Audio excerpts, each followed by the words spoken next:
So for those of you who are new to my channel, just a quick background. I spoke about this case a few weeks ago.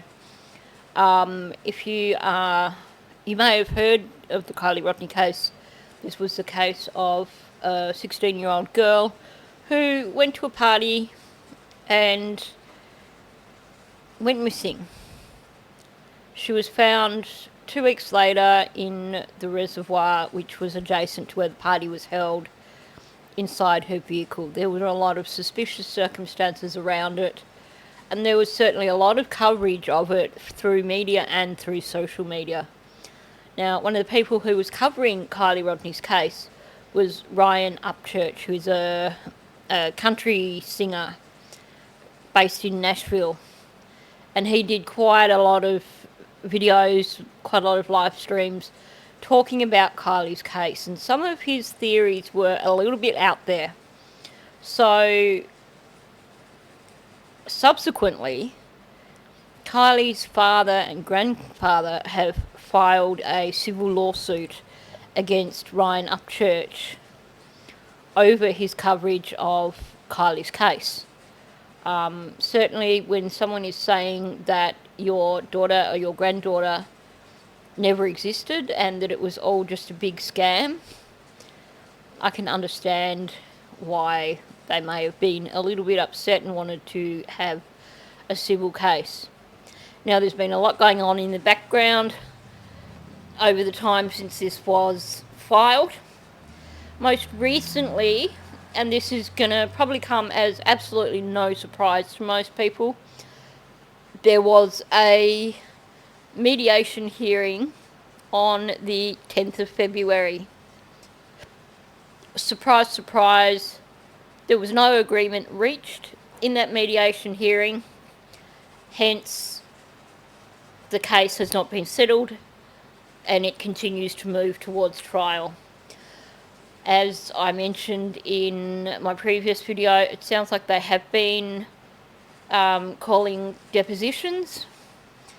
I haven't seen documents outlining this yet, but these were claims made by another YouTuber, claiming that himself and Zanime, who is Animanich, have been called to make depositions for this case.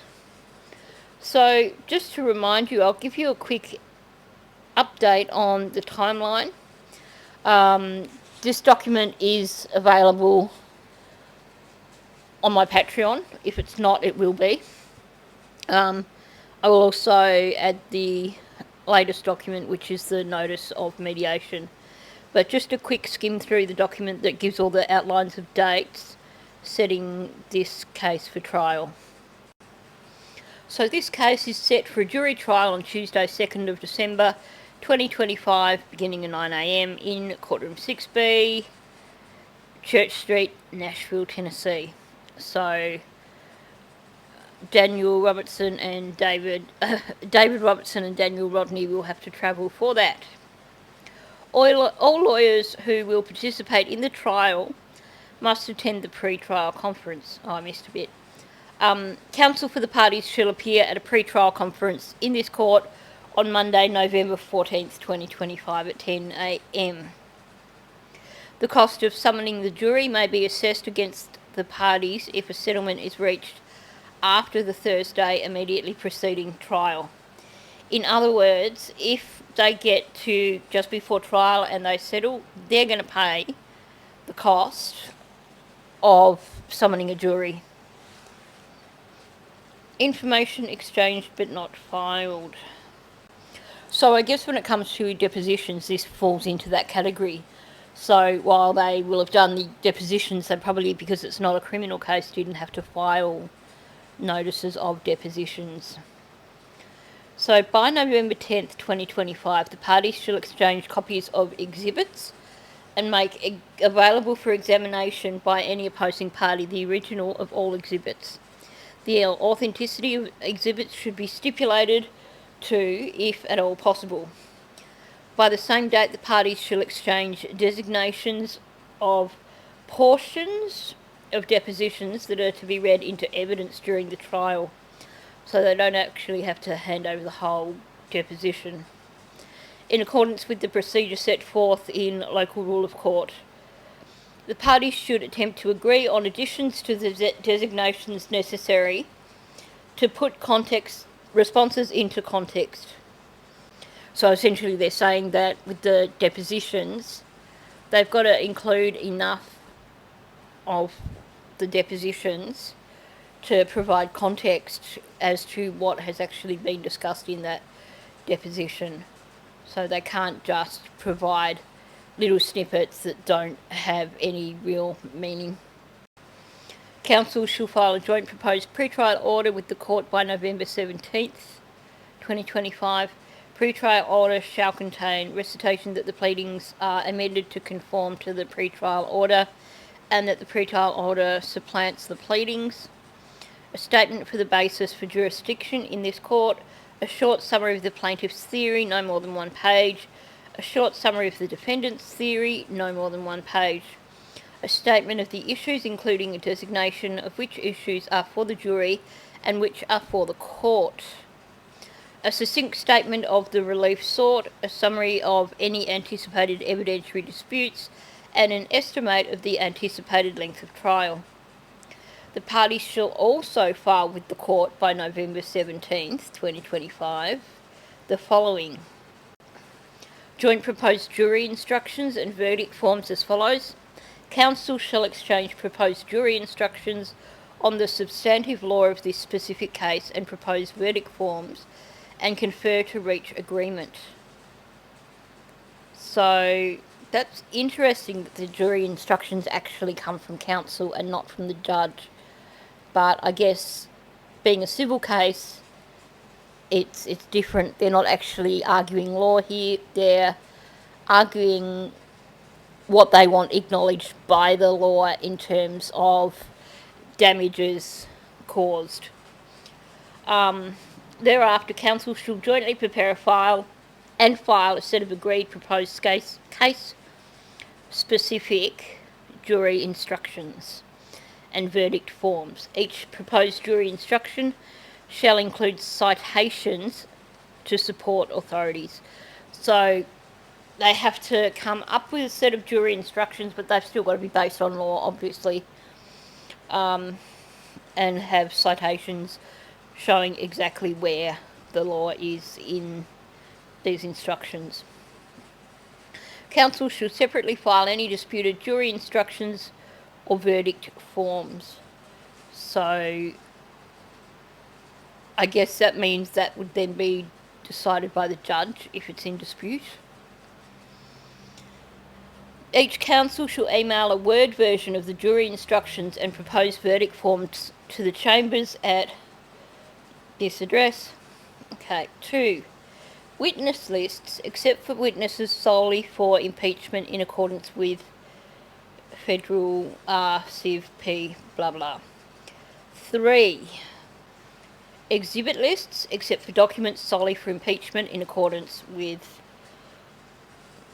Fed Civ, and any stipulations. Okay, expert witness disclosures shall be made timely in accordance with local rule. The court follows the proceedings regarding the presentation of expert testimony as set forth in local rule.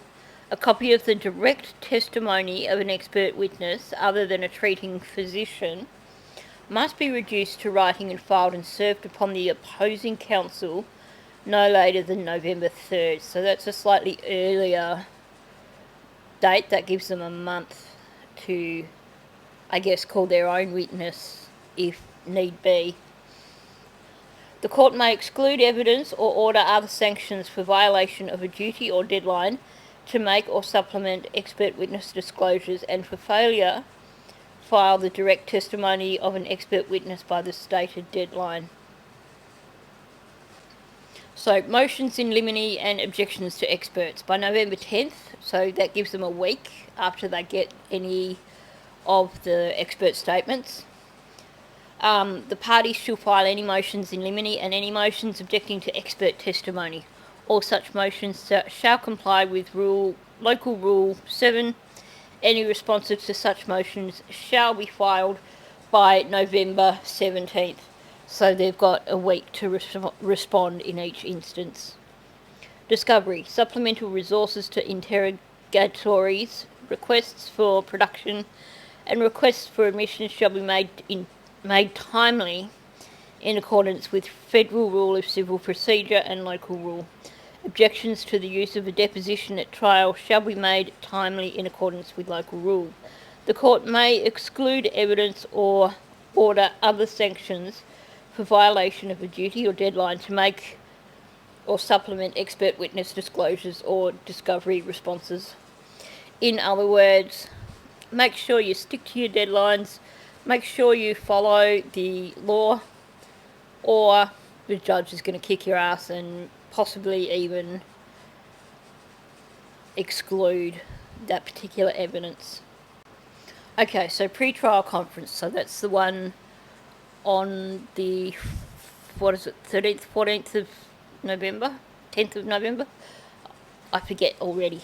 Counsel should be prepared at the pre-trial conference to identify and discuss undisputed facts and issues, discuss the status of discovery, preview proposed testimony, discuss expert testimony, preview proposed exhibits, discuss motions in limine, discuss proposed jury instructions and verdict forms, discuss settlement and discuss pre-trial briefs. All pre-trial requirements and deadlines set forth in the local rules of court remain in effect unless specifically addressed above. So I think we can say quite confidently that given that the mediation was only one session and straight back they returned a file saying that no agreements were reached, that this case will definitely go to trial. It seems like both parties are going to dig in their heels over this. So it's definitely going to be something to watch come December. I don't know the transparency in terms of civil trials in Tennessee. If anyone has any idea of that, let me know. I haven't even looked it up at this point in time because I'm just waiting to see if anything transpires beforehand. But from having seen that basically mediation went out the window pretty quickly, I would imagine that we can expect to see a civil trial occur. The duration, well, we don't know as yet. It could be interesting depending on how many depositions they've got, etc.